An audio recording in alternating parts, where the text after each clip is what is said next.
Si on n'a pas fini l'Apocalypse, qu'on serait déjà parti en enlèvement. Bon, entre-temps, nous l'étudions quand même cette parole. Voilà. 2 Rois, on est arrivé au livre de 2 Rois, au chapitre 10. Chapitre 10, et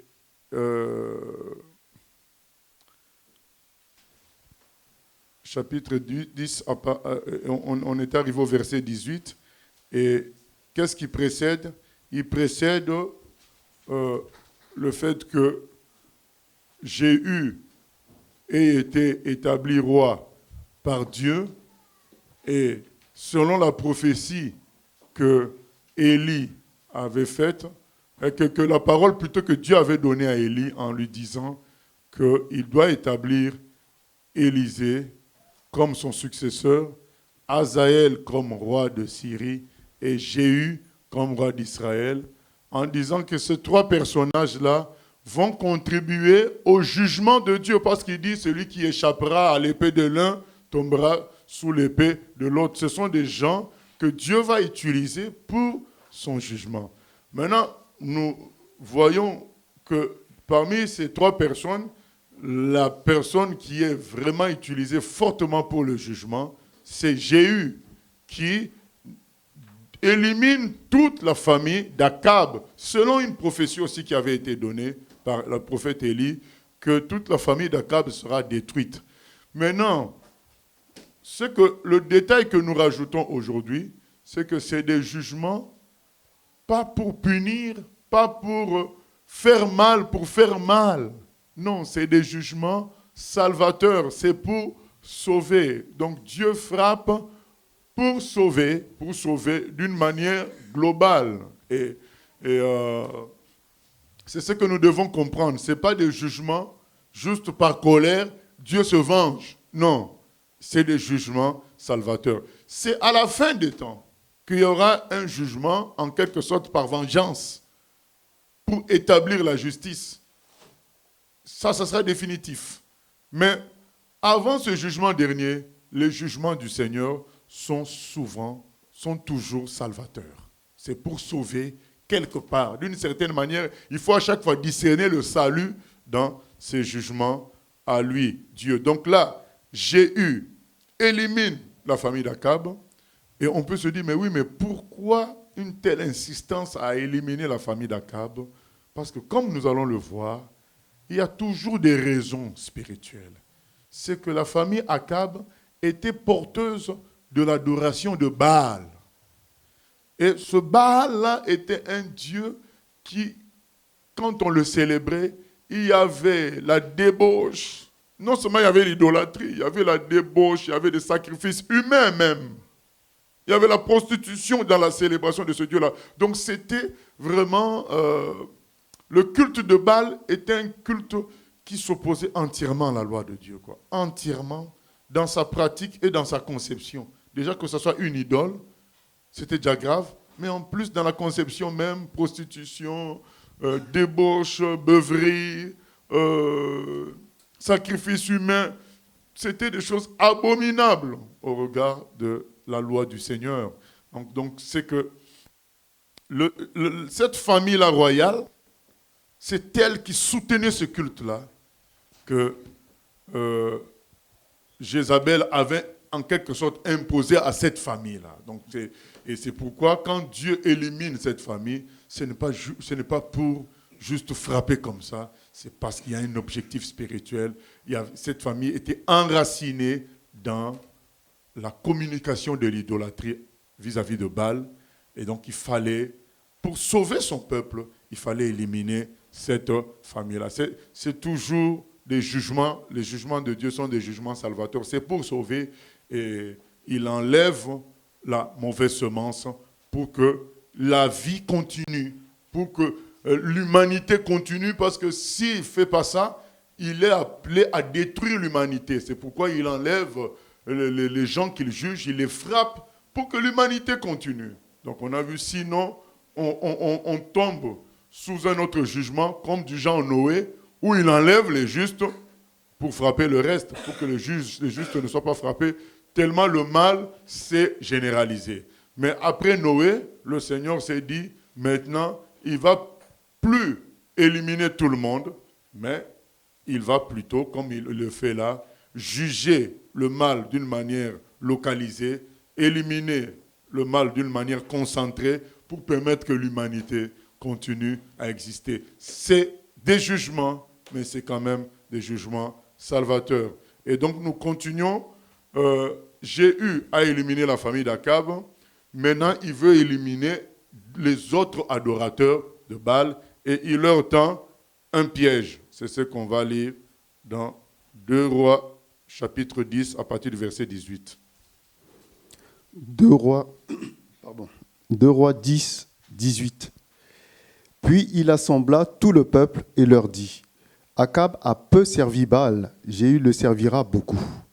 Maintenant, convoquez auprès de moi tous les prophètes de Baal, tous ses serviteurs et tous ses prêtres, sans qu'il en manque un seul, car je veux offrir un grand sacrifice à Baal.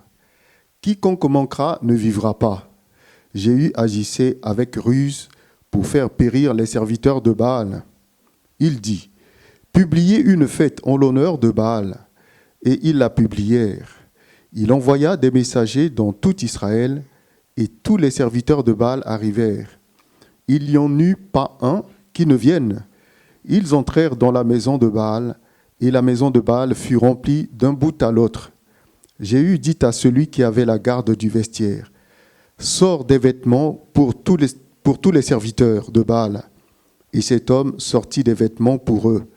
Alors Jéhu vint à la maison de Baal avec Jonadab, fils de Récab, et il dit aux serviteurs de Baal, « Cherchez et regardez, afin qu'il n'y ait pas ici des serviteurs de l'Éternel, mais qu'il y ait seulement des serviteurs de Baal. » Et ils entrèrent pour offrir des sacrifices et des holocaustes. Jéhu avait placé dehors 80 hommes, en leur disant, « Celui qui laissera échapper quelqu'un des hommes que je remets entre vos mains, sa vie répondra de la sienne. » Lorsqu'on eut achevé d'offrir les holocaustes, Jéhu dit aux coureurs et aux officiers, « Entrez, frappez-les, que pas un ne sorte. » Et ils les frappèrent du tranchant de l'épée. Les coureurs et les officiers les jetèrent là, et ils allèrent jusqu'à la ville de la maison de Baal. Ils tirèrent dehors les statues de la maison de Baal et les brûlèrent. Ils renversèrent la statue de Baal.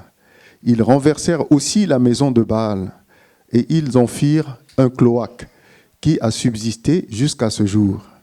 Jéhu extermina Baal du milieu d'Israël. Voilà, donc Jéhu a exterminé Baal du milieu d'Israël. Nous pouvons voir la progression de Dieu dans l'exécution de ses jugements. Quelle est la progression? Il envoie Élie pour dire au peuple, nous connaissons la confrontation du mont Carmel.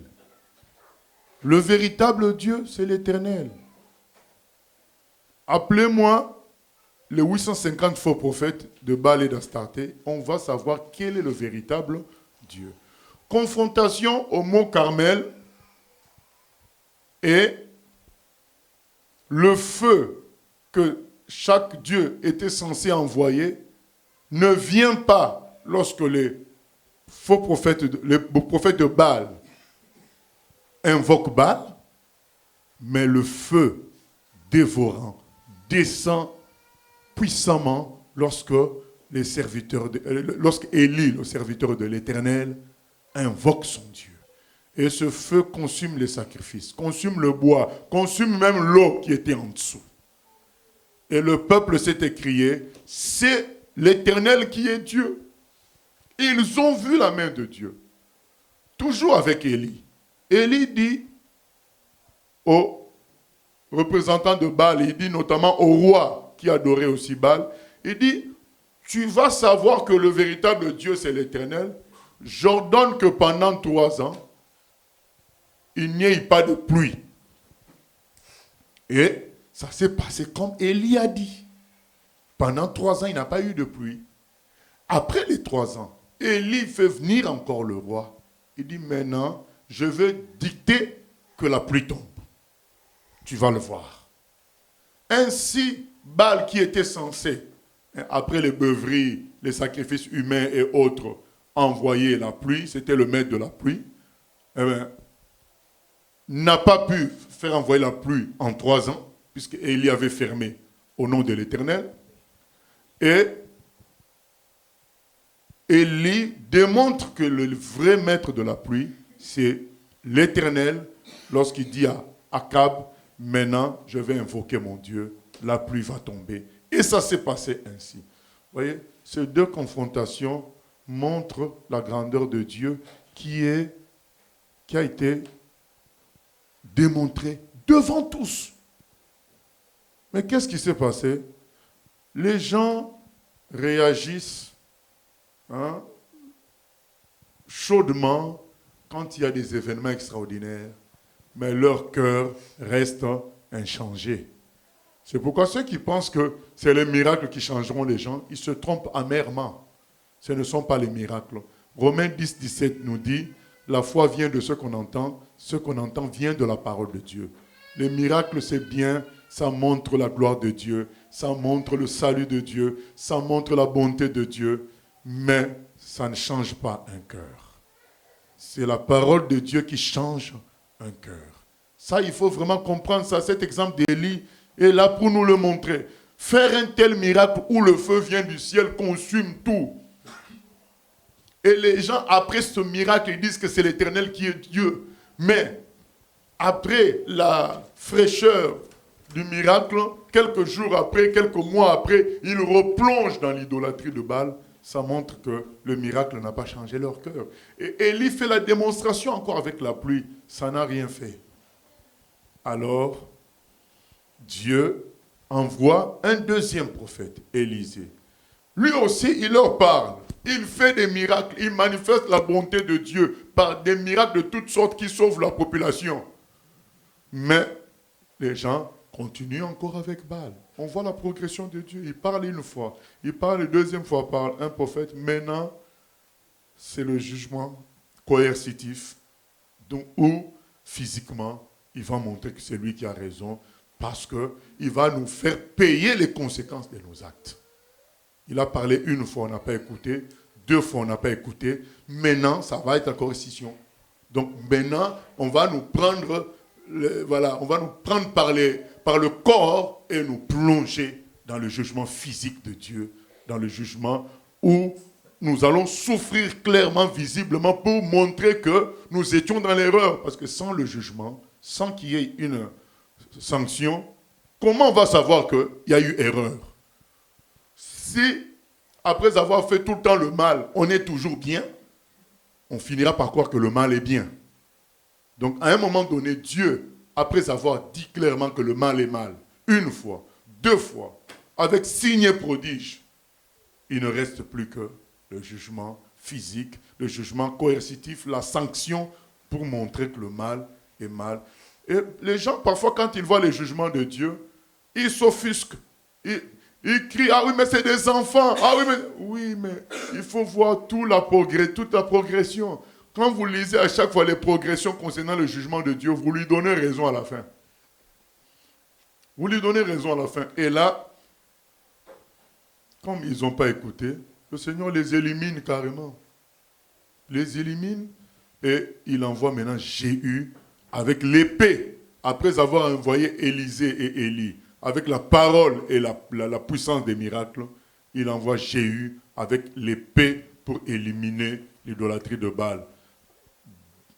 Jéhu commence par quoi? Par éliminer la source.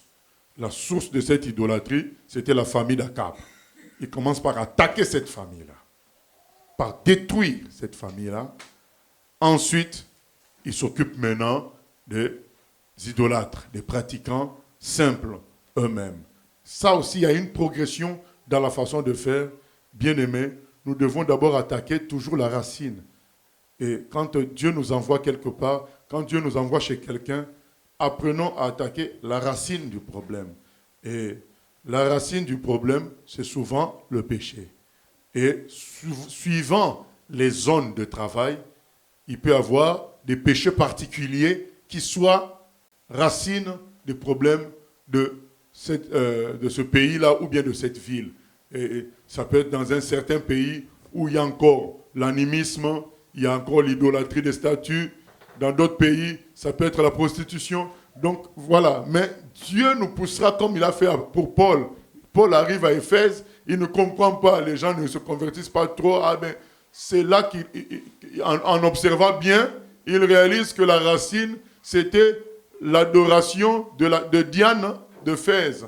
Alors Paul prêche maintenant désormais aux gens que Dieu ne peut pas habiter dans un petit temple conçu pour un faux Dieu. Un temple construit par l'homme, un petit temple, parce qu'il y avait des miniatures du temple de Diane qui étaient vendues pour que les gens adorent Diane.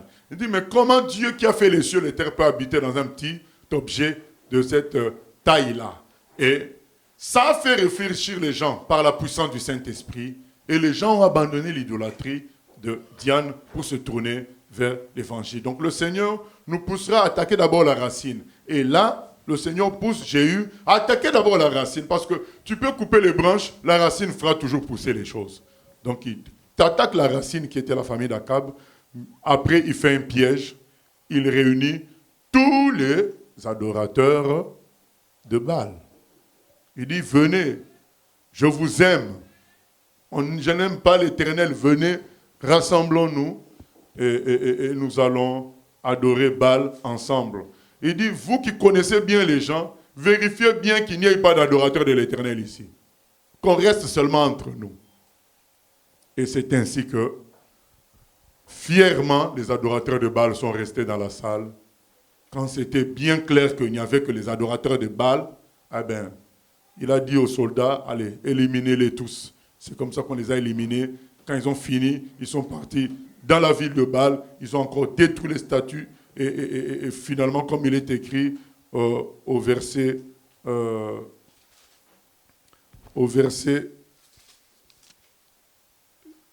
Jéhu extermina, voilà, au verset 28, Jéhu extermina Baal du milieu d'Israël. Donc quand on dit extermina, donc il a vraiment rasé, mais il va toujours y avoir quelques rejetons qui restent, mais il a vraiment rasé.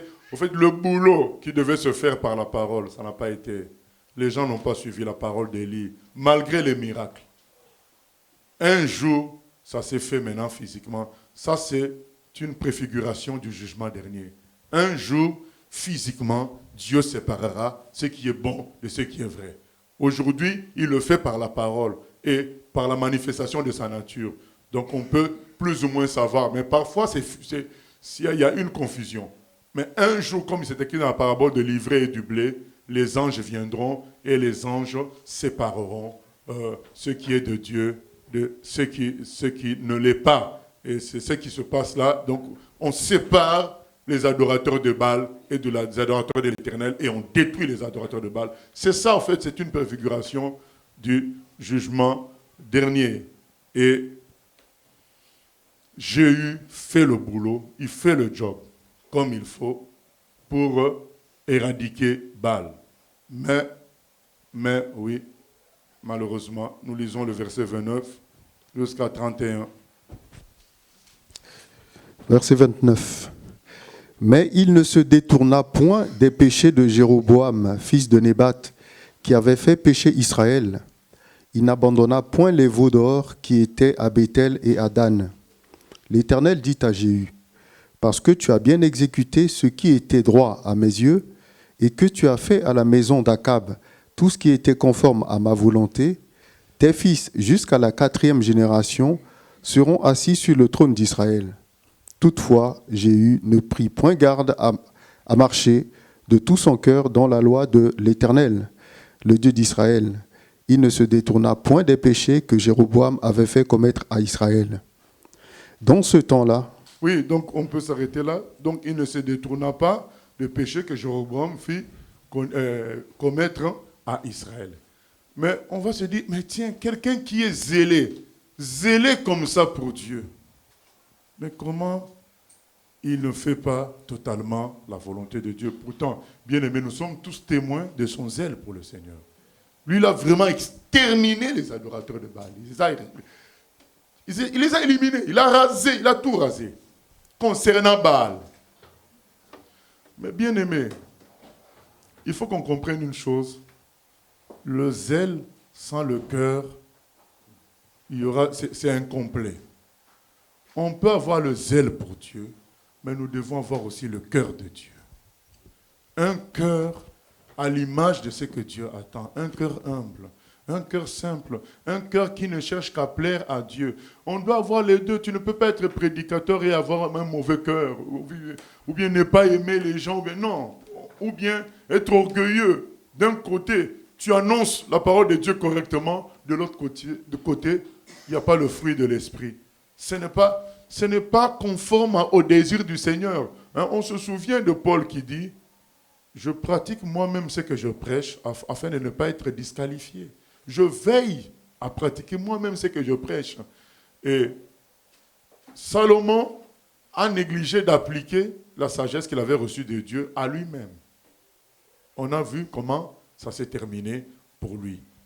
Nous devons associer au zèle un cœur agréable au Seigneur, un cœur simple, un cœur qui recherche à faire la volonté de Dieu. Le zèle ne suffit pas. Le zèle, d'ailleurs même il y a un zèle qu'on appelle le zèle amer, où on fait beaucoup de choses, on fait des activités, on s'agite, mais avec des mauvaises intentions. C'est le zèle amer. Mais là, je n'y suis même pas. Là, moi, je parle du zèle, mais où on laisse, après, le cœur n'est pas totalement en Dieu. C'est très dangereux. Parce que les parties qu'on n'a pas données à Dieu seront utilisées par le diable. Même si d'un côté, on a manifesté un zèle dans un côté pour Dieu, mais en négligeant de donner son cœur totalement à Dieu, les parties non données seront utilisées pour finalement salir notre mission. Et c'est ce qui se passe pour la plupart des serviteurs de Dieu. Beaucoup appliquent l'onction de départ que Dieu leur a donnée pour une mission. Mais pendant qu'ils appliquent l'onction de départ, Dieu les appelle eux-mêmes à se soumettre à sa parole. Nul n'est exonéré de la parole de Dieu. Tout le monde doit se soumettre à la parole de Dieu. C'est ce que Paul dit. Après avoir prêché aux autres, moi-même je dois m'y soumettre. L'erreur, c'est de se concentrer sur le zèle que Dieu t'a conféré pour une activité, pour une mission, et oublier son cœur. Ça fait que finalement, ce cœur-là sera utilisé par l'ennemi pour ronger d'une certaine manière notre mission.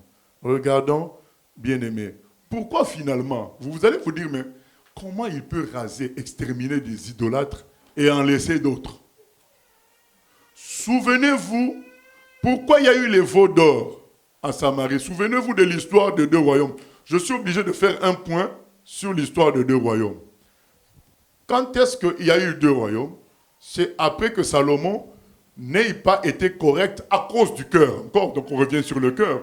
Son cœur n'étant pas correct vis-à-vis de Dieu, à cause de ses nombreuses négligences, Dieu a dit, après Salomon, je fais quoi? Je divise le royaume. Mais certains aussi, je réponds à des questions qui peuvent être à l'avance. Certains peuvent dire, mais c'est le royaume de Dieu. Israël, ça appartient à Dieu. Salomon pêche et Dieu divise le royaume.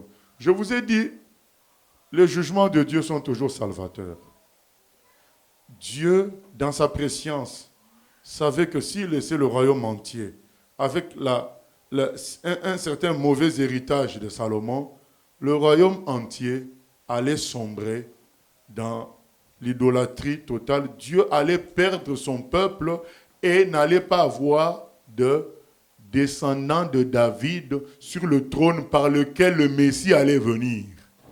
Alors Dieu divise le royaume pour préserver une partie sainte, c'est-à-dire les 2 tribus de Juda et de Benjamin, afin que ça soit mieux gérable, et les 10 comptaient sur son amour, sur sa puissance, pour faire que les 10 se soumettent aux 2 autres tribus, se rangent derrière les deux autres tribus. Ce n'est pas des jugements, parce que pourquoi Dieu va détruire son œuvre à cause de Salomon? Dieu ne va pas faire ça. Il ne détruit pas son œuvre, mais il veut se préserver un reste. Qu'est-ce que Dieu avait dit à Élie? Je me suis réservé un reste. 7000 hommes qui n'ont pas fléchi le genou devant Baal. Dieu, devant le péché généralisé, il se crée un reste, un petit groupe dont il va se servir pour maintenir la vie sur terre. Parce que s'il n'y a même pas ce petit groupe, qu'est-ce que Dieu fait? Noé. Il n'y avait même pas le petit groupe. Le petit groupe, c'était les 8 personnes de la famille de Noé. Donc, il n'y avait pas d'autres personnes à part Noé, en quelque sorte. Puisqu'on peut considérer que les 8, là, c'est Noé. C'est la famille de Noé. Donc, à part Noé, il n'y avait pas d'autres. Donc, qu'est-ce que Dieu fait? Il enlève Noé et détruit tout le reste. Du coup, c'est le même principe. S'il n'y a pas un reste plus ou moins potable, souvenez-vous, quelle a été la condition de préserver Sodome et Gomorrhe? Abraham a dit, s'il y a 50 justes, Dieu dit, bon, je ne fais rien. 40, je ne fais rien. Ils sont descendus jusqu'à 10. Mais il n'y avait même pas 10. Et Dieu a fait quoi? Il a rasé. C'est la même chose que Noé. Donc il enlève Lot et sa famille et il rase Sodome et Gomorrhe. Vous voyez comment Dieu juge? Mais Dieu avait décidé qu'il ne veut plus ce genre de jugement-là. Où il enlève un tout petit groupe et il détruit toute l'humanité. Comment on le sait? On le sait quand Moïse a bloqué Dieu. Dieu a voulu faire la même chose qu'il a fait avec Moïse aussi. Il dit, Moïse, je prends que ta famille, mais ce qu'il avait dit à Moïse, ce n'était pas une nouveauté. Il l'a fait avec Noé, il l'a fait avec l'autre.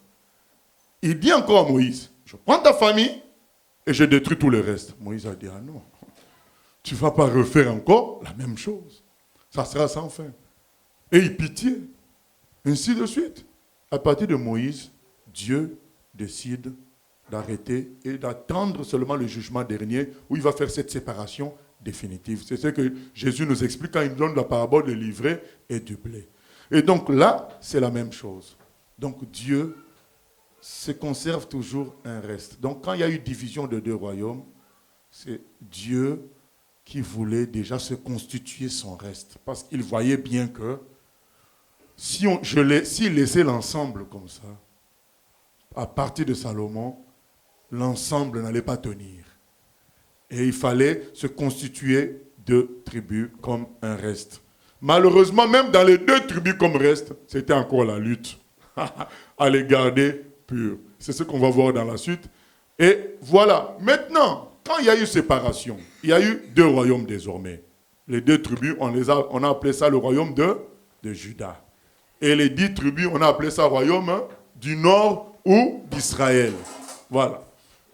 Maintenant, puisque le lieu d'adoration de Dieu, c'était où? À Jérusalem. Donc, dans les 2 tribus de Benjamin et Juda, les 10 tribus, le président premier, donc le premier roi des 10 tribus, Jéroboam, s'est dit, ah, si nous continuons à aller adorer là-bas, on se mettra sous l'autorité du roi de Jérusalem d'une manière indirecte et puis par la suite d'une manière directe.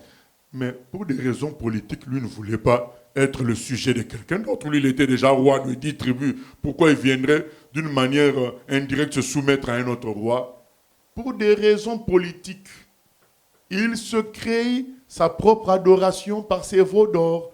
Donc ces veaux d'or-là sont des veaux d'or pour conserver son pouvoir. Mon peuple n'ira plus adorer à Jérusalem. Il va adorer ici devant moi.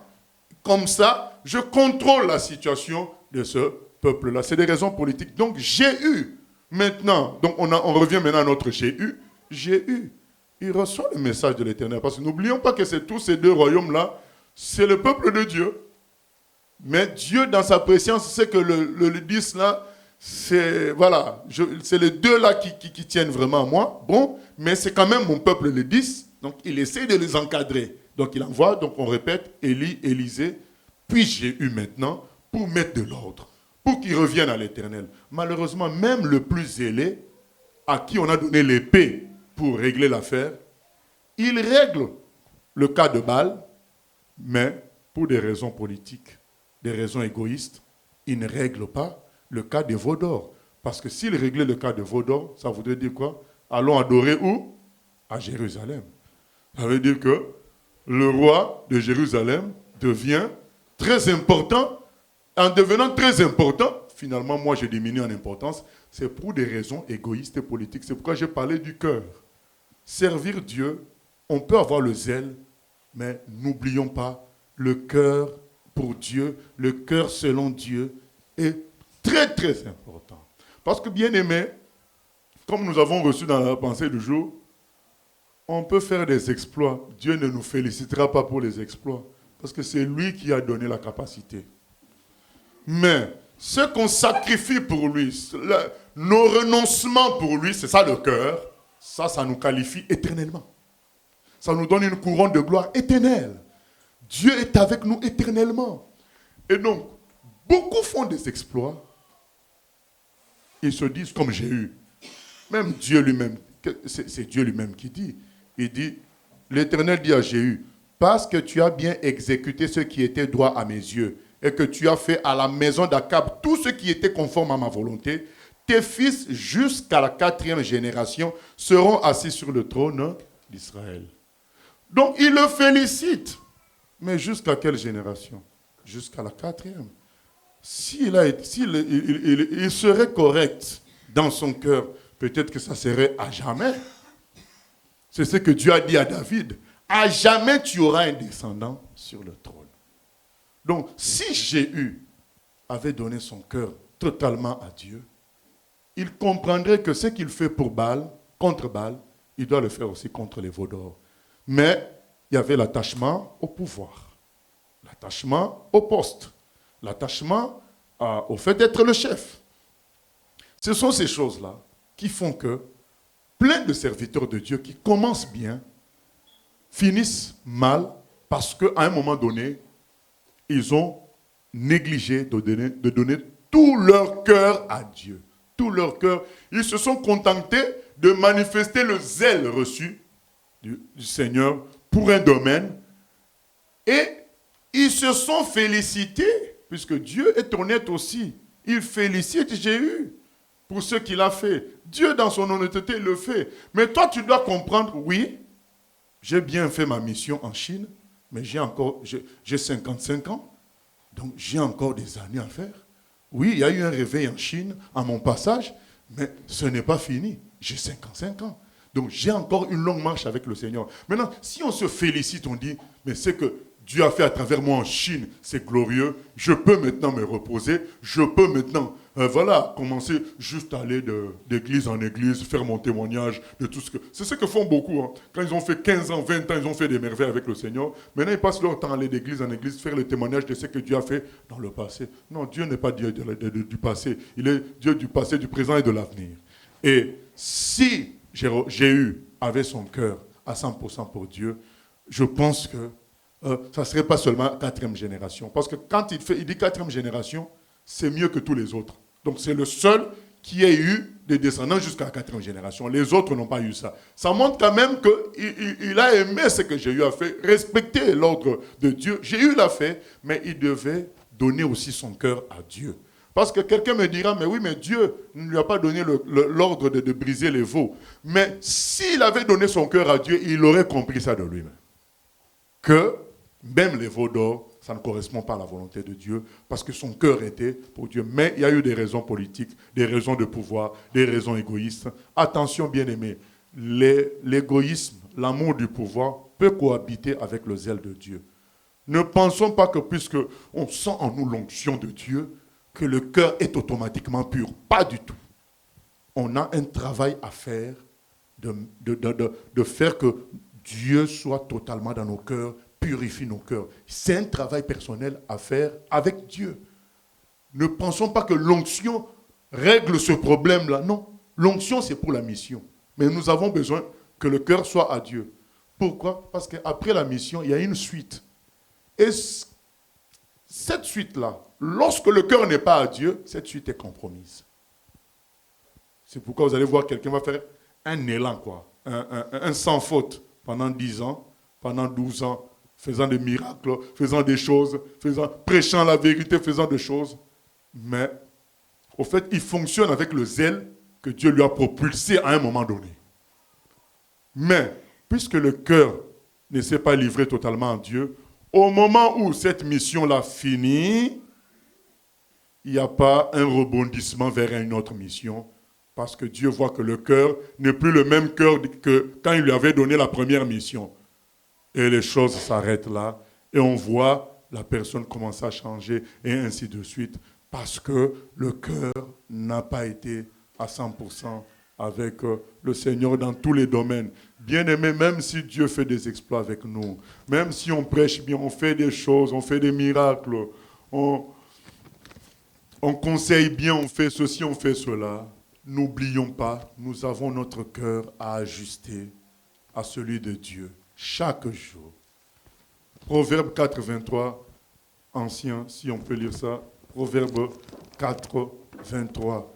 Que chacun retienne ce passage-là. Proverbe 4, 23. Bien-aimé, la vie est compliquée. Nous avons vu beaucoup, je dis même nous avons vu. Dans la Bible, il y a ça, il y a Salomon. Là, on vient de voir encore Jéhu. Voilà. Donc, quand le cœur n'est pas entier, à un moment donné, la vie spirituelle aussi nous quitte. Oui. Proverbe 4, 23. Garde ton cœur plus que toute autre chose, car de lui viennent les sources de la vie. Amen. Garde ton cœur plus que toute autre chose. Ça veut dire que plus que même l'onction que Dieu t'a donnée, le cœur est plus important que ça parce que c'est de lui que viennent les sources de la vie. L'onction est un manteau, mais le cœur c'est la vie. Donc par le cœur, Dieu répand la vie tout autour. Mais l'onction a permis à Jéhu de tuer, de raser, d'affronter Jézabel. Ça, c'est l'onction, parce que n'importe qui ne pouvait pas affronter Jézabel. Ce n'est pas pour rien qu'elle s'est maintenue comme ça au pouvoir pendant des années. Mais l'onction lui a permis de vaincre Jézabel. Mais, puisque son cœur ne s'est pas totalement livré à Dieu, je dis bien totalement, donc c'est pour dire que son cœur n'était pas mauvais, mais il n'était pas totalement livré à Dieu. Nous avons besoin de livrer tous les domaines. Tout. Livrer tout son cœur. Négliger un domaine sera une porte que nous regretterons, ouvrira une porte au diable et les conséquences nous seront très préjudiciables à la fin, quoi. Donc c'est que l'histoire de Jéhu nous parle sur le zèle et le cœur. Donc il faut que le cœur soit toujours pur, le cœur soit toujours à 100% à Dieu. Bien sûr, nous aimons les zèles, mais si le cœur n'est pas à 100% pour Dieu, au moment où une mission s'arrête, il n'y aura pas les sources de la vie pour rebondir vers une autre mission. Et c'est ainsi que beaucoup chutent. Oui, question? Question Internet. En voyant le jugement que Dieu a appliqué sur Akab, cela ne nous montre-t-il pas comment Dieu va arracher l'ivraie à la fin du monde? Oui, on l'a déjà dit. Deuxième question. Aujourd'hui, les jugements de Dieu, du moins, ne semblent pas se dérouler comme dans l'Ancien Testament. L'aveuglement progressif et persistant n'est pas finalement une sorte de jugement, même si cela ne paraît moins que les jugements directs de l'Ancien Testament. Voilà, le problème, ce qu'on doit comprendre, c'est que, puisque l'Esprit Saint n'était pas donné dans l'Ancien Testament, le Seigneur devait utiliser les jugements physiques pour enseigner. C'est pourquoi j'ai dit qu'on a dit en introduction, c'est des jugements salvateurs. C'est-à-dire c'est des jugements enseignements. C'est pas des jugements. Le jugement punition viendra vraiment à la fin des temps. Là, c'est des jugements pour enseigner, puisque je vous ai dit qu'il envoie un prophète pour parler. Un deuxième pour parler. Et avec miracle. Vous allez dire, ah oui, mais il ne faisait que parler, il n'y avait rien. Mais oui, mais il y avait des miracles aussi. vous ne comprenez pas, donc il ne reste plus qu'à être enseigné par la force. C'est tout. Voilà. Maintenant, à notre époque, Jean 16 nous dit, au verset 8, l'Esprit Saint convaincra le monde de péché, de justice et de jugement. L'Esprit a été répandu, le jour de la Pentecôte, l'Esprit a été répandu pour le monde entier. Et donc, l'Esprit Saint s'emploie à convaincre le monde de péché, de justice et de jugement. On n'a plus besoin d'épée, on n'a plus besoin de jugement physique pour convaincre les gens. L'Esprit Saint le fait. L'Esprit Saint n'était pas encore envoyé, Jésus le dit, tant que lui n'était pas mort à la croix. Maintenant, quand il meurt à la croix, c'est comme le feu d'Élie. Donc, quand le sacrifice est fait, c'est là que le feu est tombé. Donc, quand Christ meurt à la croix, l'Esprit est envoyé sur le monde entier. Nous, on prêche et l'Esprit prend nos paroles pour convaincre les gens. Et il peut aussi convaincre sans que nous, on prêche clairement. Voilà, c'est l'Esprit qui fait maintenant le travail. Dieu n'a plus besoin de juger physiquement les gens pour les enseigner, même si, comme il est libre par le même Esprit de juger aussi physiquement pour enseigner. Donc, il peut enseigner de plusieurs manières, mais la source principale d'enseignement étant l'Esprit Saint. Ce n'est plus la même chose. Oui. Pasteur, moi je m'interrogeais sur la méthode utilisée par Jéhu. Il fait preuve de flatterie. Est-ce que c'est... De flatterie vis-à-vis de qui? Vis-à-vis des prophètes, pour pouvoir les tuer. En fait, la méthode qu'il utilise pour pouvoir les tuer, c'est pas... je m'interroge, est-ce que c'est vraiment correct? Non, c'est des méthodes de guerre. Donc nous ne devons pas appliquer les... Je crois qu'on en avait déjà parlé dans d'autres épisodes, où on avait expliqué que là, nous sommes, quand David envoie un espion, tout ça, nous sommes dans des systèmes de guerre, des systèmes politiques, où il y a Dieu quand même, mais c'est des systèmes politiques, c'est des actions politiques. Okay. Voilà. C'est des méthodes de guerre. Donc Israël avait aussi des espions, il envoyait des espions, et ainsi de suite. Oui. Pour rebondir sur Nélisha, au jour d'aujourd'hui, dans le Nouveau Testament, nous, on n'a pas utilisé ces méthodes-là. Bien sûr, on n'a pas utilisé ces méthodes, puisque, comme on l'a dit, l'Esprit Saint convainc maintenant. Nous, c'est la prière et l'évangélisation qui sont nos armes aujourd'hui. Prière, évangélisation et comportement à l'image de Jésus, c'est ça nos armes. Au contraire, même dans le Nouveau Testament, ça nous est interdit de faire ça, puisque l'apôtre Paul dit à Timothée, combat selon les règles. Donc même si tu apprends que quelqu'un est en train de te critiquer, toi, tu n'as pas à le critiquer pour même te justifier, même pour prouver que tu es bon, que c'est lui qui est mauvais. Tu n'as même pas à le faire, quoi. Donc tu dois compter sur le fait que l'Esprit Saint le fasse. Toi, tu pries et tu te comportes bien. Donc c'est même interdit que nous usions de ces méthodes, sachant que l'Esprit est en action à notre époque. Oui. Juste un détail. Est-ce que c'est allumé le micro? Non? Juste un détail concernant toujours Jéhu, mais c'est vraiment deux fois rien, mais je n'ai pas compris du tout. Qu'est-ce que c'est cette histoire de garde des vêtements, de celui qui garde les vêtements? Oui, mais parce que quand ils vont adorer, c'est sûr qu'ils enlèvent les vêtements. Oui, mais sort des vêtements pour tous les serviteurs de Baal. Oui, mais c'est ça. Là, il sort les vêtements. Mais oui, c'est ça, parce que quand ils entrent, ils laissent les vêtements, et maintenant, lui, il prend les vêtements, il les fait garder par ces gens-là. Je crois que c'est une façon de dire que si quelqu'un récupère son vêtement, ça veut dire qu'il est vivant, quoi.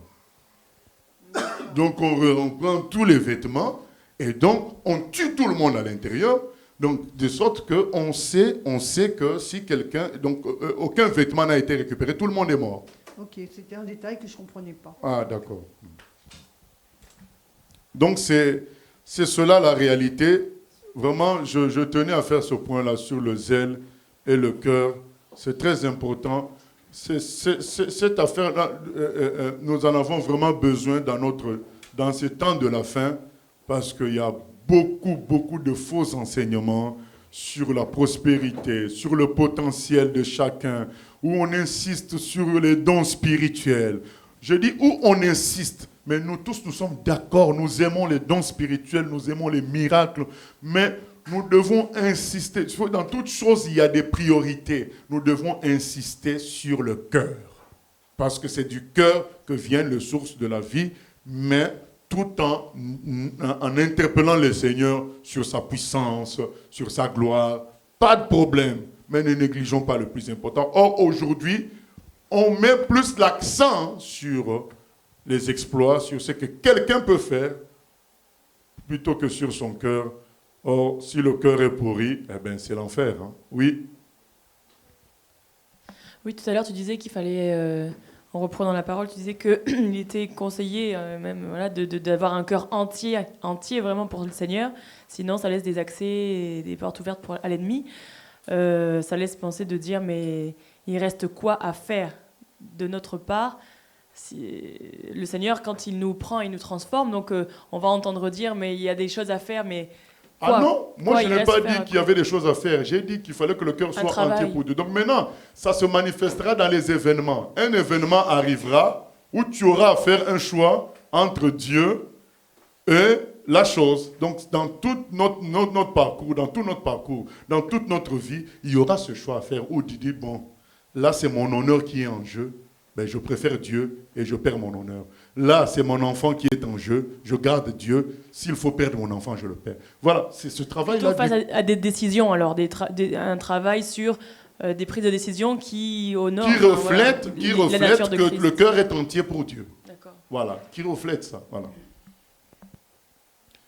Ok, nous continuons. Verset 32. Dans ce temps-là, l'Éternel commença à entamer le territoire d'Israël, et Hazaël les bâtit sur toute la frontière d'Israël.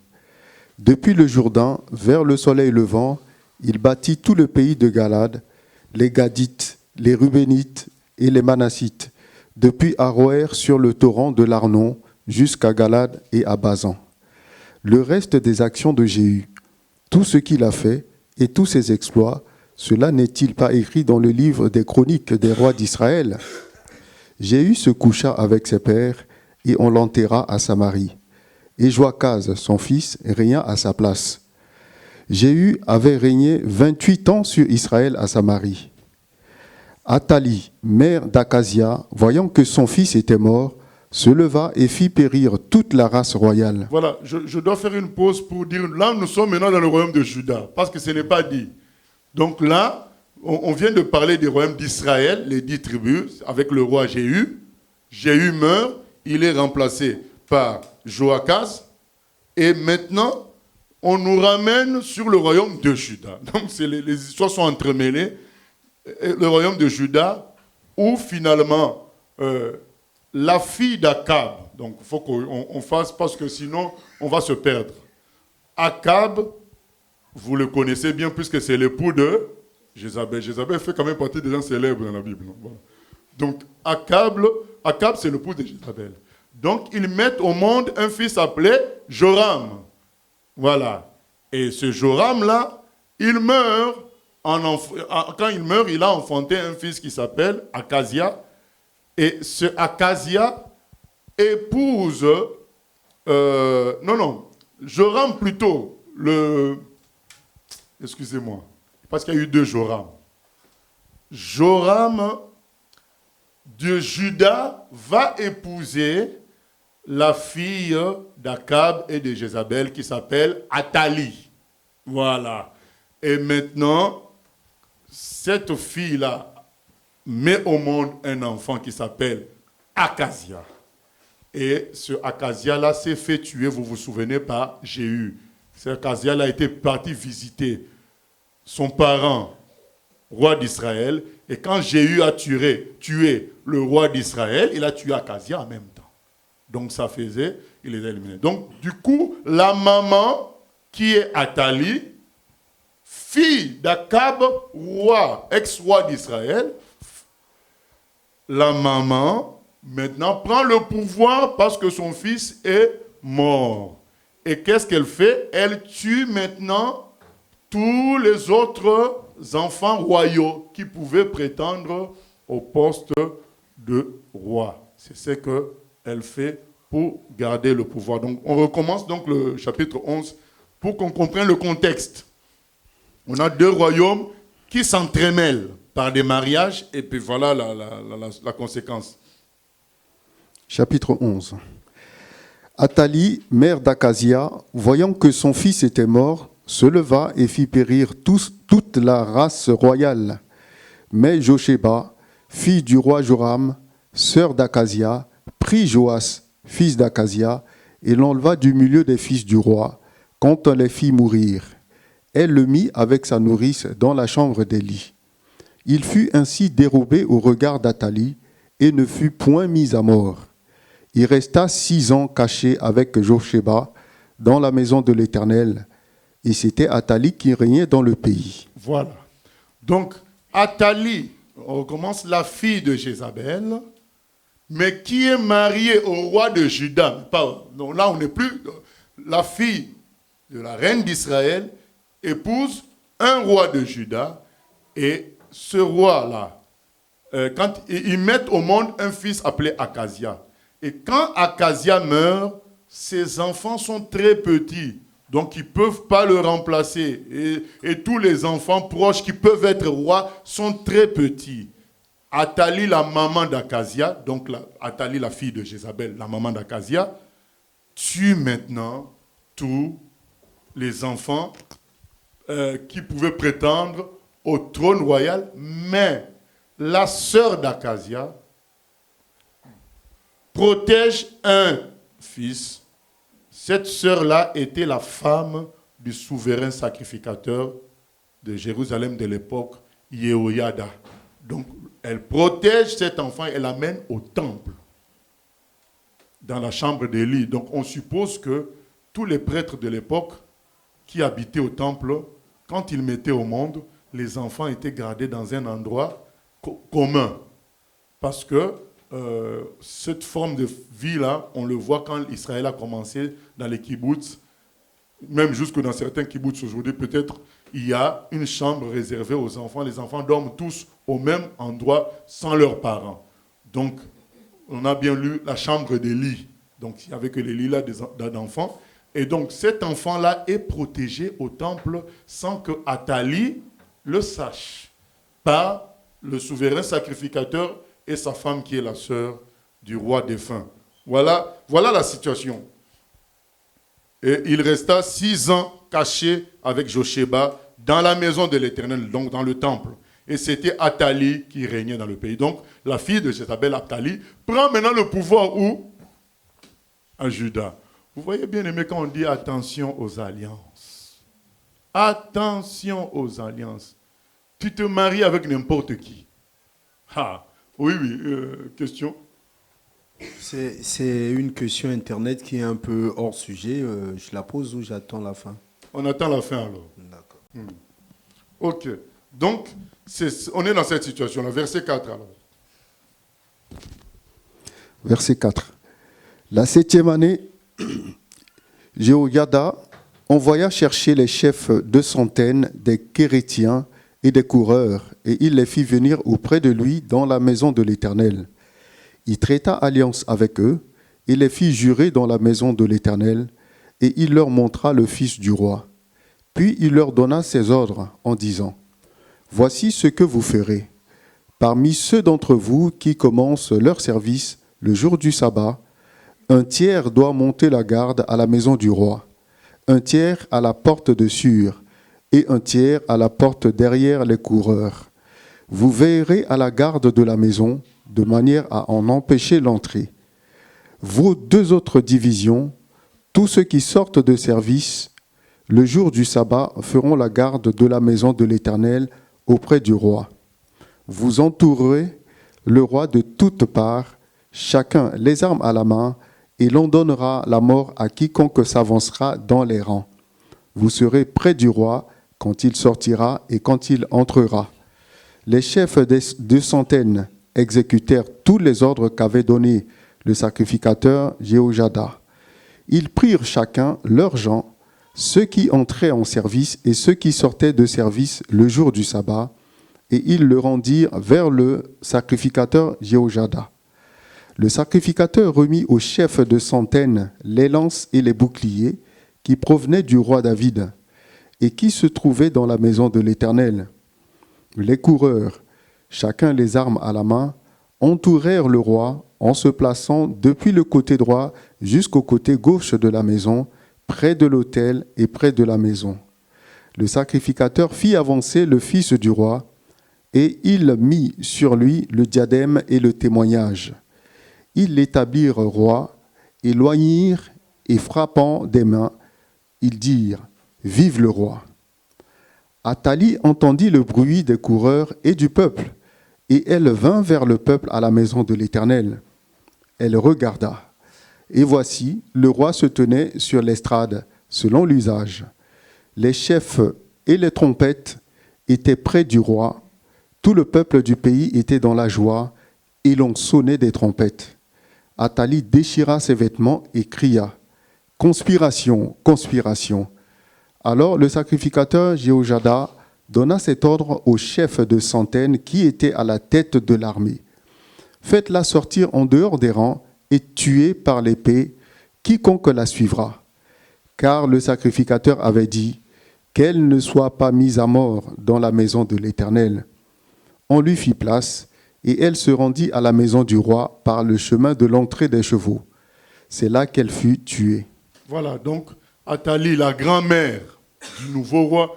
Vous savez, ce roi-là, il a quel âge? Il a 7 ans. Il n'a que 7 ans. Maintenant, qui organise tout? Le souverain, sacrificateur Jéhoïada, il organise tout. Donc, il contacte les chefs de l'armée, les soldats, il contacte le peuple, il dit, mais j'ai caché le roi véritable depuis 6 ans. Aujourd'hui, il a 7 ans. Il peut prendre le poste.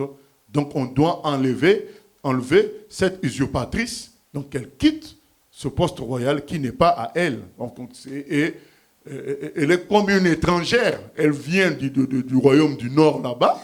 Et aujourd'hui, elle devient notre reine ici. Ce n'est pas normal. Donc, la conscience des gens est réveillée. Ils disent, ah oui, c'est le fils du pays qui doit être roi ici.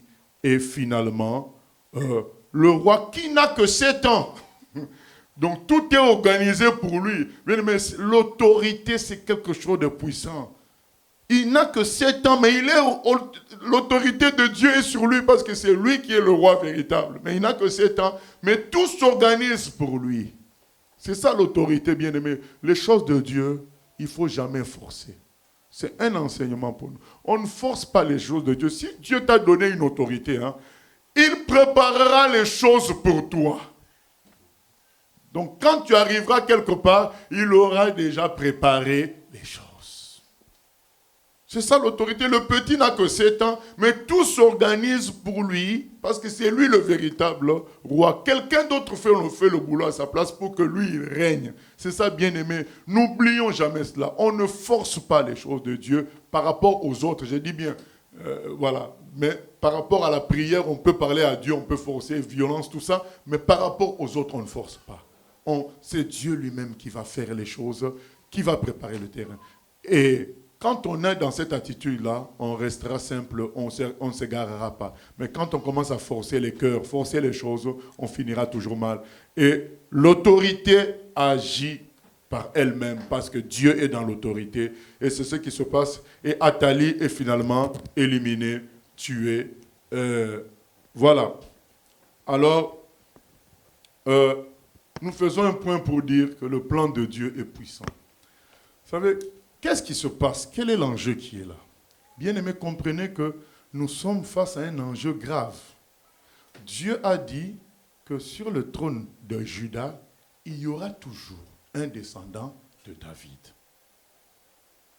Alors, qu'est-ce qu'on voit là? On voit qu'on les a éliminés tous. Mais le plan de Dieu s'accomplira toujours. Vous savez, dans le plan de Dieu, il y a des luttes spirituelles que nous ne pouvons pas imaginer. Au fait, nous sous-estimons la puissance des démons et de Satan. Ils ont une puissance et ils voient des choses que nous ne voyons pas. Ils ont un plan, c'est détruire l'humanité. Comment détruire l'humanité? Faire en sorte que la parole de Dieu ne s'accomplisse pas. Quand la parole de Dieu ne s'accomplisse pas, c'est comme une victoire finale pour eux. Dieu a dit qu'il y aura toujours un descendant de David. Maintenant, ils ont failli réussir. Bien aimé, c'est ça notre étude biblique d'aujourd'hui. Mais tiens, ils ont failli réussir. Ça veut dire que si Joas était aussi éliminé, la prophétie n'allait plus s'accomplir. Mais Dieu a préservé Joas. C'est pour nous dire, bien-aimés, le plan de Dieu s'accomplira toujours. Toujours. Toujours. Qu'est-ce que Dieu nous demande à nous tous? De nous brancher sur son plan. C'est comme un tuyau, tu entres dans son tuyau. Si tu entres dans ce tuyau-là, eh bien, tu vas suivre les canalisations. Le plan de Dieu, tu vas suivre les canalisations. Tu es dans la canalisation. C'est tout. Mais son plan s'accomplit, il y aura toujours un descendant. Mais là, c'est pour nous dire, attention, il y a des moments où on se dit, c'est fini. Satan a gagné. C'est faux. Il y a toujours une porte de sortie. Même minime, mais il y a une porte. Cet enfant-là, Joas, que nous, on lit comme ça, mais on est en train de lire une histoire grave. Donc, il est resté moins un qu'il n'y ait plus de descendant de David sur le trône. Moins un. Athalie avait déjà pris le trône, elle qui n'était pas descendante de David. 6 ans, elle avait pris. Elle pensait que c'était fini. Et nous voyons encore une chose, frère. Qu'est-ce que nous voyons? Nous voyons que le combat, il est intense. Pendant que Dieu est en train de lutter pour purifier le royaume d'Israël, sa propre partie à lui, qui est censée être pure, elle est infiltrée aussi par le camp ennemi. C'est pourquoi, bien aimé, ne nous étonnons pas que l'Église elle-même soit infiltrée. Donc en fait, ce qu'on est en train de lire, c'est l'image de l'Église et du monde. Dieu a séparé. Maintenant, il nous dit, allez, je vous joins, je vous donne la puissance pour aller changer le monde, purifier le monde. Mais pendant que nous, on est en train de faire le boulot là-bas, eux aussi, ils font le boulot inverse. L'autre camp aussi d'Akab, Jézabel, ils ont aussi mis leur fille, au milieu des enfants de Juda. De sorte que, bien-aimé, le combat est intense. Sincèrement, je vous dis, quand tu regardes le combat comme ça, tu te dis, mais si, bien-aimé, notre cœur n'est pas pour Dieu, mais on va se faire taper comme il faut. Si Dieu ne nous protège pas, quand on voit la complexité de l'affaire, et Athalie qui élimine tous les enfants, il ne reste plus qu'elle. Donc, finalement, la lignée de David va être éliminée. Donc Jésus n'allait pas non plus venir, parce que Dieu a dit que le Messie viendrait dans la lignée de David. Donc, du coup, vous imaginez qu'on était à ça que tout le plan de Dieu s'écroule. Joas que nous lisons là est un nom que nous devons retenir. On était à ça. Il suffisait que Joas soit éliminé, c'était bon. Mais Dieu, comme il avait un plan de nous sauver nous tous, il fallait que le Messie descende par David. La lignée de David ne devait pas être coupée. Donc Joas est préservé. On se rend compte que pendant que Dieu est en train de vouloir purifier le royaume d'Israël, à cause de l'idolâtrie de Baal, eh bien l'idolâtrie de Baal, les éléments de Baal sont entrés dans le royaume de Dieu à lui, le Juda, et le combat donc est partout. Le combat est partout. On pensait combattre le monde, mais on le combat aussi au milieu de nous. C'est ça la réalité. Et vous vous rendez compte, c'est ce qui explique, bien aimé, qu'on entend parfois des nouvelles effarantes. Je vais citer le nom parce que c'est tellement dit aujourd'hui dans les milieux, dans tout milieu. Quand tu entends par exemple que Billy Graham était franc-maçon, c'est des choses, mais tu as envie de mourir sur place. Mais je vous dis que aujourd'hui, le faisceau de présomption, le faisceau de témoignages est tel que c'est quelque chose qui peut être considéré comme effrayant. Mais comment quelqu'un qui faisait des campagnes d'évangélisation, qui sauve, qui remplissait des stades, mais pour parler de Jésus, écoutez sa prédication, vous avez dit, mais comment cet homme-là peut être franc-maçon? Ah oui, on est là. Athalie était fille de Jézabel, mais elle était devenue roi de Juda, reine de Juda. Comment expliquer ça? Ça, ce sont les mystères spirituels, bien-aimés. Nous, en tant qu'instruments de Dieu, soyons humbles auprès de Dieu. Si tu n'es pas humble, Dieu va laisser les choses, on va te manger par les forces des ténèbres. Athalie était maintenant dans le royaume de Juda. Alors que c'est le royaume de Juda qui était censé influencer l'autre royaume pour le purifier. Maintenant, l'autre royaume aussi fonctionne. Il envoie des émissaires, il envoie des infiltrés. Comment quelqu'un comme Billy Graham est franc-maçon? Et il n'est pas le seul. au moins 50% des pasteurs américains sont francs-maçons. Au moins 50%. Donc pendant que nous, on est en train de travailler pour sauver les âmes, eh bien, l'autre camp aussi nous infiltre. Ça veut dire, frères et sœurs, que nous sommes obligés d'être humbles vis-à-vis de Dieu. Obligés de nous soumettre à Dieu. Hein. Soumettez-vous à Dieu, résistez au diable et il fuira. Si tu ne te soumets pas à Dieu, comment tu peux voir tout ça? Tu vois quelqu'un qui parle de Jésus, qui transpire, qui pleure. Mais franc-maçon, comment toi tu peux savoir ça? Si Dieu ne te montre pas. Ah non, pasteur, on va faire une conférence ensemble. Mais tu fais une conférence avec un franc-maçon. Mais si c'est la volonté de Dieu, pas de problème. Mais si ce n'est pas la volonté de Dieu, et que tu l'as fait parce que tu n'écoutes plus Dieu, parce que tu veux de l'influence, ah ben tu te feras manger. Ça nous rappelle les alliances dont on a parlé. Donc, vous voyez, les alliances font que finalement, le camp des ténèbres se retrouve dans le camp de Dieu. À cause des alliances. Attention, les alliances font introduire beaucoup de choses. Écuménisme, alliance avec n'importe qui sous prétexte qu'il se dit pasteur. Mais non, s'il se dit pasteur, il doit être conforme à la Bible. S'il n'est pas conforme à la Bible, on ne fait pas d'alliance. C'est très important, bien-aimés. Ces choses-là sont destructrices. Et on voit qu'on était à ça, on était à peu de détruire le plan de Dieu pour l'humanité, puisque le Messie devait sortir de là. Les luttes spirituelles, bien-aimées, nous dépassent. Ça nous dépasse. Quand on peut te dire que Billy Graham est franc-maçon, ça me dépasse. Je sais ça fait une dizaine d'années. Hein. À chaque fois que je m'en rappelle, ça me dépasse. Mais quand tu vas regarder de tout près, tu vas reconnaître que l'info est vraie. Parce qu'il y a plein de contradictions avec la Bible. Cet homme-là a été le pasteur de 8 présidents, le confident de 8 présidents américains, dont on sait que tous, ils sont la plupart, ils sont plutôt des satanistes. Alors, il a été adulé par tout le monde, même chez les Arabes, chez les musulmans, chez les catholiques, partout il est bien reçu. Jésus a dit quoi? Si tout le monde dit du bien de vous, vous n'êtes pas de moi. Donc, il y a des indices qui nous confirment que c'est vrai. Mais ce n'est pas facile pour un chrétien d'admettre que Billy Graham soit dedans. C'est pas facile. Même si les indices sont là. Mais c'est pour nous dire qu'attention, beaucoup ont fait alliance avec Billy Graham dans des trucs, mais quand vous allez surveiller leur vie, vous allez voir qu'ils ont perdu quelque chose. Mais si vous voyez seulement le stade rempli, vous vous dites qu'il y a la puissance de Dieu. Mais suivez la vie de tous ceux qui ont fait alliance avec lui, vous allez comprendre. Attention, bien-aimés, nous devons...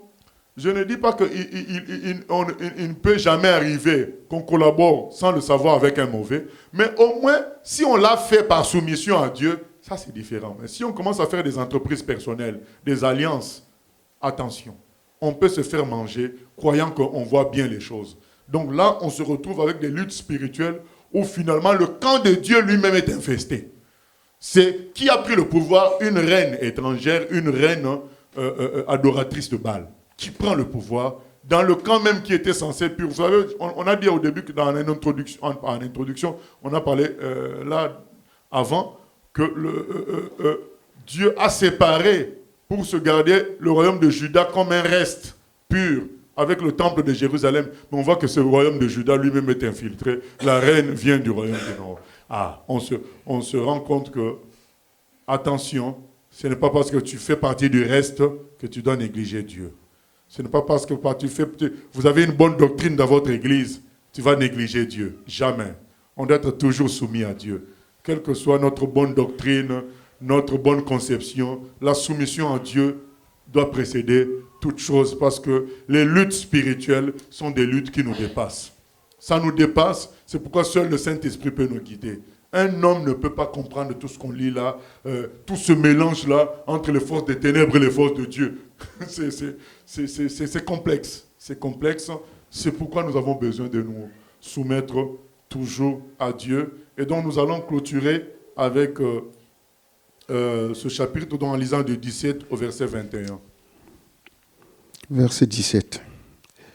Jéhoiada traita entre l'Éternel, le roi et le peuple, l'alliance par laquelle il devait être le peuple de l'Éternel.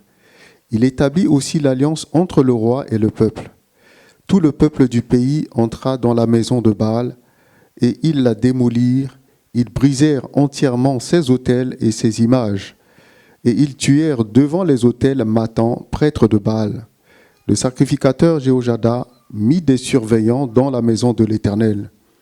Il prit les chefs des centaines, 200, les Kérétiens et les coureurs, et tout le peuple du pays, et ils firent descendre le roi de la maison de l'Éternel, et ils entrèrent dans la maison du roi par le chemin de la porte des coureurs. Et Joas s'assit sur le trône des rois. Tout le peuple du pays se réjouissait, et la ville était tranquille. On avait fait mourir Athalie par l'épée dans la maison du roi. Joas avait 7 ans lorsqu'il devint roi. Amen. Du coup, il y a un réveil que Dieu instaure à travers Jéhoiada. Il fait vraiment un travail de serviteur de Dieu. Il restaure la royauté, il restaure l'alliance entre le peuple et le roi, et surtout, il restaure le culte de l'Éternel. Donc, il fait dire au peuple que l'alliance, c'est avec l'Éternel. C'est avec l'Éternel. Voilà comment Dieu peut ressusciter les choses. Les choses semblaient mortes. Vous vous rendez compte, c'est Athalie qui régnait. C'est Athalie qui régnait, c'est-à-dire l'adoratrice de Baal qui régnait dans le royaume de Juda. Non seulement adoratrice de Baal, mais elle n'était pas fille du pays. Elle était usurpatrice parce qu'elle a tué les descendants, les prétendants au trône. Donc elle régnait. La situation semblait perdue. Ah non, non, non. Dieu s'est réservé Joas. La sœur d'Akazia, la tante de Joas, a pu la cacher. Bien-aimés, nous sommes tous comme des Joas, comme Joas. C'est-à-dire que quand on regarde au fait que ce monde entier gît sous le pouvoir de Satan, Satan, sachant que nous allions devenir des chrétiens, il a tout fait, sentant que nous allons devenir des chrétiens, il a tout fait pour nous en empêcher, même par des accidents. Mais l'Esprit Saint nous a préservés jusqu'à ce que nous soyons ce que nous sommes là. Rendons grâce à Dieu. Rendons grâce à Dieu. Donc il y a d'autres enfants qui sont morts, mais Joas a été préservé. Et je dois vous dire que ce qui se passe dans le monde spirituel, nous ne le voyons pas. Mais quand Dieu nous approche pour la conversion, il y a des mouvements spirituels d'anges et d'autres choses que les démons, eux, voient. Du coup, ils s'emploient, comme Athalie, à vouloir nous éliminer pour que ça n'arrive pas. Et parfois, ils contrôlent toute une famille. Certains de nos familles, ils ont contrôlé certains de nos pays. Cherchant à nous éliminer, nous, les futurs chrétiens. Il y a eu une Josheba pour nous mettre à part. Nous sommes des rescapés bien-aimés comme Joas. Bénissons le Seigneur et comprenons une chose. Il y a un plan merveilleux pour chacun d'entre nous. Ça, que ce soit pour toi, ma soeur, que ce soit pour toi, mon frère, que ce soit pour l'ancien Siméon, que ce soit pour moi, si nous avons été préservés, nous sommes comme Joas. On a peut-être une apparence d'enfant de 7 ans, parce qu'on n'a pas grand-chose. Mais si on a été préservés, c'est qu'il y a un grand plan sur nous. Les autres sont morts, Dieu nous a laissés parce qu'il a un objectif. Alors, bénissons le Seigneur, mais surtout, entrons dans le plan de Dieu. Disons, Seigneur, cet objectif qui a fait que moi je vive comme Joas, accomplis-le dans ma vie. Je ne veux pas retourner auprès de toi comme un touriste terrestre, mais comme quelqu'un qui a vécu l'objectif comme Joas, il est devenu roi. Et il a changé beaucoup de choses, on verra ça dans la suite. Et c'est par lui que Jésus est venu. Parce qu'il fait comme c'était lui la lampe une lampe de David qui devait rester au trône. C'est capital. Joas, c'est un maillon capital dans le processus de notre salut. Et donc, nous comprenons aussi que l'on vive, c'est capital pour beaucoup d'autres personnes. Alors, entrons dans ce plan-là que Dieu a fixé pour nous, au nom de Jésus. Amen. La question.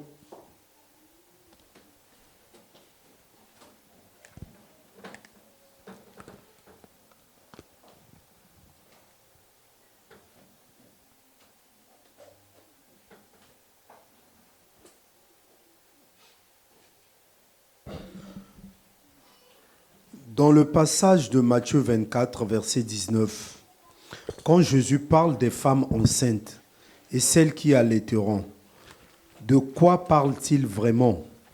Parle-t-il des vraies femmes enceintes ou est-ce un message caché? Ah non, c'est les femmes enceintes.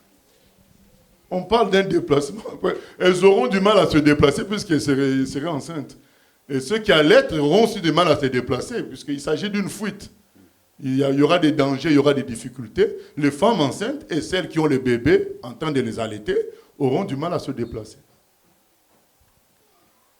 Voilà, ok, nous allons prier et bénir le Seigneur pour ce que nous sommes comme Joas. Vraiment, merci Seigneur.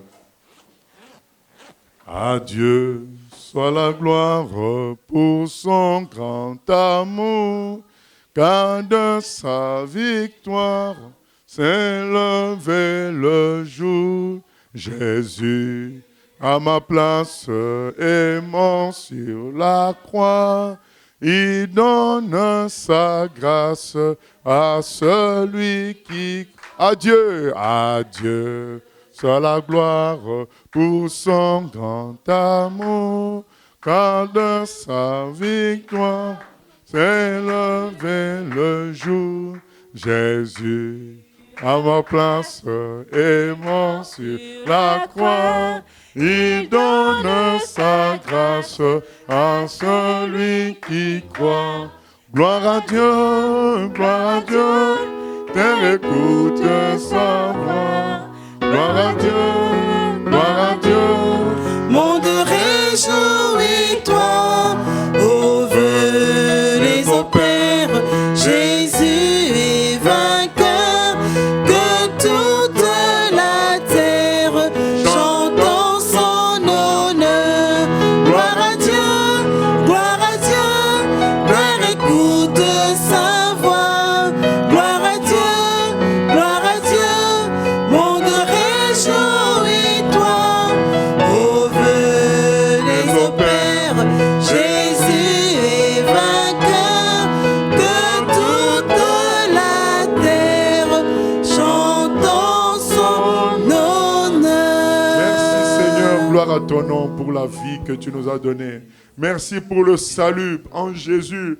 Merci du fait que nous sommes des rescapés comme Joas, Seigneur, appelés à faire des exploits et de grandes choses sous l'autorité du Saint-Esprit. Seigneur, que nous ne soyons pas des chrétiens touristes, mais que nous soyons de ceux qui entrent dans leur appel pour accomplir la destinée biblique de chacun, Seigneur, de Dieu en nous, Seigneur.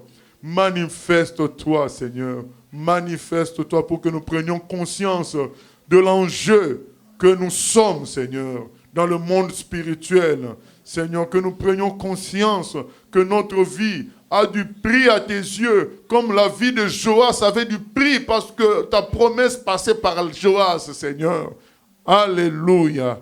Oh Seigneur, aide-nous à te donner nos cœurs d'une manière entière, Seigneur, sans faille. Que tu prennes tous les domaines, Seigneur. Nous ne voulons pas que le zèle. Nous voulons le zèle, mais nous voulons aussi que le cœur soit entier à toi, Seigneur. Nous prions, Seigneur, que tu nous aides à prendre conscience des dangers des alliances mauvaises, à prendre conscience des luttes spirituelles énormes qu'il y a autour de nous et à nous réfugier sous tes ailes. À toi la gloire, la louange, au siècle des siècles. Amen. Gloire à Dieu.